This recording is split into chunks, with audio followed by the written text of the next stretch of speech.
D'abord, est-ce que la politique marche? Est-ce que le tout répressif a amené à une baisse de la consommation de cannabis? La réalité, c'est que le cannabis peut conduire à des addictions extrêmement graves qui supposent des politiques de santé publique. Consacrer les 535 millions d'euros aujourd'hui qui vont à la répression, à quoi? À la prévention.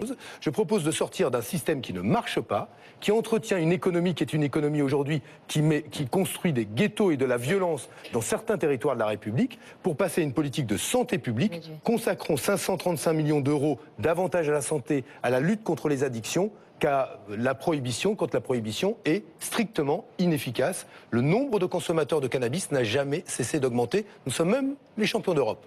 Enfin, il faut des interdits dans une société. Il faut des règles.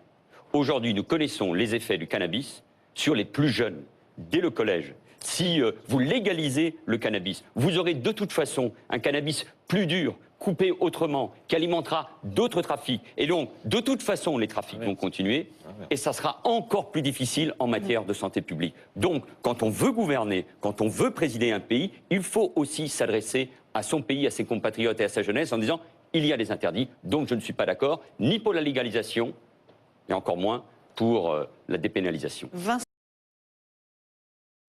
Le cannabis soit plus dangereux que l'alcool. Vous êtes d'accord ou pas avec ça? C'est une question de consommation. C'est dangereux, et notamment quand c'est pris à haute dose par les individus. Mais je pense notamment... Vous avez fumé du cannabis ou déjà? Non, Jamais? il peut m'arriver d'avoir fumé peut-être une fois, mais